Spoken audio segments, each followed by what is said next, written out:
नमस्कार ମୁଁ ପ୍ରତାପ। ଆଜି ଆଉ ଏକ ବୃକ୍ଷ ନେଇକି ଆସିଛି ଯାହାର ନାମ ହରିଡ଼ା। ହରିଡ଼ା ବାହାଡ଼ା ଅଁଳା ଆପଣମାନେ ତ ସମସ୍ତେ ଜାଣିଥିବେ। ଏହି ତିନି ଫଳର ଚୂର୍ଣ୍ଣକୁ ତ୍ରିଫଳା ଚୂର୍ଣ୍ଣ ବୋଲି କୁହାଯାଏ। ବିଶେଷ କରି ହରିଡ଼ା ଫଳକୁ ଔଷଧରେ ବ୍ୟବହାର କରାଯାଏ। ହରିଡ଼ାର ପ୍ରକାର ଭେଦ। ହରିଡ଼ା 7 ପ୍ରକାରର, ଯଥା ବିଜୟା, ରୋହିଣୀ, ପୂତନା, ଅମୃତା, ଅଭୟା, ଜୀବନ୍ତୀ ଓ ଚେତକୀ। ବିଜୟା ହରିଡ଼ା ଲାଉ ଆକୃତିର ବା ଗୋଲାକାର। ରୋହିଣୀ ଆକୃତିର ସମ୍ପୂର୍ଣ୍ଣ ଗୋଲ। ପୂତନା ବୃହତ୍ ମଞ୍ଜି ବିଶିଷ୍ଟ ଏବଂ ଆକୃତି କ୍ଷୁଦ୍ର।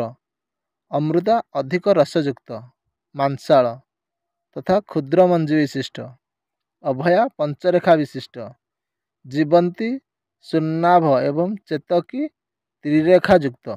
ମୃତ୍ତିକା ଏବଂ ଜଳବାୟୁ ଭେଦ ଅନୁସାରେ ହରିଡ଼ା ଭିନ୍ନ ଭିନ୍ନ ହେଲେ ମଧ୍ୟ ଔଷଧୀୟ ଗୁଣ ପ୍ରାୟ ସମାନ।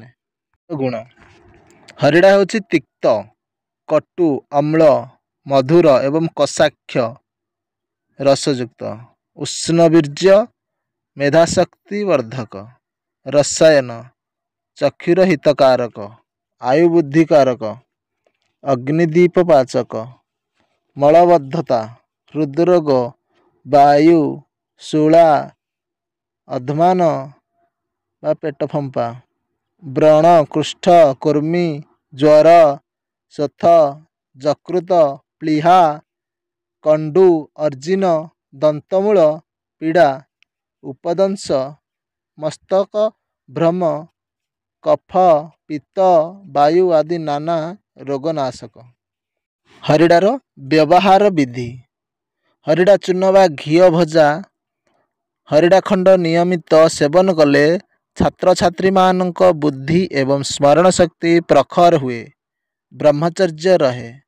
ପ୍ରତିଦିନ ଭୋଜନ ପରେ ହରିଡ଼ା ଖଣ୍ଡ ମୁଖରେ ଧାରଣ କରି ଧୀରେ ଧୀରେ ରସ ଚୋଷିଲେ ଖାଦ୍ୟ ଜୀର୍ଣ୍ଣ ହେବା ସଙ୍ଗେ ସଙ୍ଗେ ଅଗ୍ନିମାନ୍ଦ୍ୟ ଦନ୍ତମୂଳ ପୀଡ଼ା ନାଶ ହୁଏ, ମସ୍ତିଷ୍କରେ ବୁଦ୍ଧିଜାତ ହୁଏ, ମୁଖ ଶୁଦ୍ଧି ହୁଏ।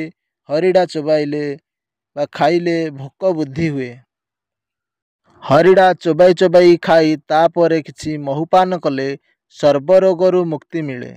ହରିଡ଼ା ଚୂର୍ଣ୍ଣକୁ ଗବ୍ୟଘୃତ ସଙ୍ଗେ ଅଥବା ଗୁଡ଼ ସଙ୍ଗେ ସେବନ କଲେ ଯାବତୀୟ ବାୟୁ ଓ ଶୂଳ ରୋଗ ଭଲ ହୋଇଥାଏ। ହରିଡ଼ା ଚୂର୍ଣ୍ଣକୁ ରାତିରେ ଗରମ ପାଣି ସହିତ ସେବନ କଲେ ଝାଡ଼ା ପରିଷ୍କାର ହୁଏ। ପ୍ରତିଦିନ ସକାଳେ ଗୁଡ଼ ସହିତ 1 ଚାମଚ ହରିଡ଼ା ଚୂର୍ଣ୍ଣ ଖାଇଲେ ଅର୍ଶବଳୀଜାତ ଅର୍ଶ ନିର୍ମୂଳ ହୁଏ।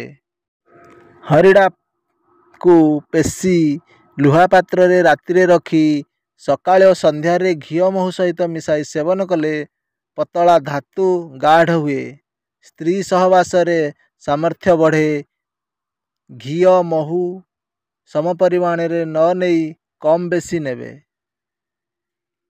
ରାଶି ସୁନ ସହିତ ହରିଡ଼ା ଚୂର୍ଣ୍ଣ ମିଶାଇ ସେବନ କଲେ ବନ୍ଦ ହୋଇଥିବା ମାସିକ ଋତୁସ୍ରାବ ପୁନଃ ଆରମ୍ଭ ହୋଇ ନିୟମିତ ହୁଏ।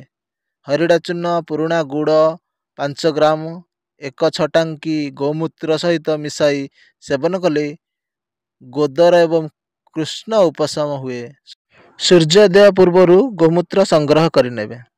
ହରିଡ଼ା ପିମ୍ପଳି ସମପରିମାଣରେ ଚୂର୍ଣ୍ଣ କରି 1 ଚାମଚ ଲେଖାଏଁ ନିୟମିତ କିଛି ଦିନ ସେବନ କଲେ ଥଣ୍ଡା, ଜ୍ୱର, କାଶ, ଅତିସାର, ପେଟମରା ରୋଗ ଭଲ ହୁଏ। ହରିଡ଼ାକୁ ଘିଅରେ ସେକି ଓ ଚୂର୍ଣ୍ଣ କରି ସେବନ କଲେ ଅତିସାର ମଧ୍ୟ ଭଲ ହୁଏ। ହଳଦିଆ ହରିଡ଼ା ମଞ୍ଜି ରସ, ବରକୋଳି ମଞ୍ଜି ରସ ଏବଂ ତୁଳସୀ ପତ୍ର ସମଭାଗରେ ମିଶାଇ କ୍ୱାଥ ପ୍ରସ୍ତୁତ କରିନେବେ। ସେହି କ୍ୱାଥରେ ମିଶ୍ରି ମିଶାଇ ଋତୁସ୍ନାନର 3 ଦିନ ପର୍ଯ୍ୟନ୍ତ ସେବନ କଲେ ଗର୍ଭ ନିରୋଧ ହୋଇଥାଏ, ପରୀକ୍ଷିତରୁ ଯାହା ଜଣାପଡ଼ିଛି। ଆପଣ ଦେଖିଲେ ହରିଡ଼ାର ଉପକାରିତା ଏବଂ ଔଷଧୀୟ ଗୁଣ। ଏବେ ଆସନ୍ତୁ ଜାଣିବା ହରିଡ଼ାର କେଉଁ ଭାଷାରେ କ'ଣ କ'ଣ ନାମ କୁହାଯାଏ। ହରିଡ଼ାର ବନସ୍ପତି ନାମ ହେଉଛି ଟର୍ମିନାଲିଆ ଚେବୁଲା, ଇଂଲିଶରେ ଚେବୁଲିକ ମାଇରୋବାଲାନି, ସଂସ୍କୃତରେ ଅଭୟା, ଅବ୍ୟଥା, पथ्या, कायस्था, पूतना, हरितकी, हेमवती इत्यादि आहरी मध्य ना अनेक अच्छे। हिंदी रे हरड, हरे, हड्ड, हरर। उर्दू रे कहती हेजराड एवं तेलुगु रे करकाया एवं हरिताकी कहले मध्य समस्ते बुझिथांती। नेपाली रे हरो, बरो, तमिल रे कंडुको। यार साइड इफेक्ट सतर्क सूचना। जीर्णकाय बा दुर्बल क्षीणकाय व्यक्ति, उपवासी व्यक्ति, पित्त प्रधान व्यक्ति, गर्भवती स्त्री, पथाशांत व्यक्ति तथा अवसादग्रस्त स्थिति रे हरिड़ा प्रयोग निषेध।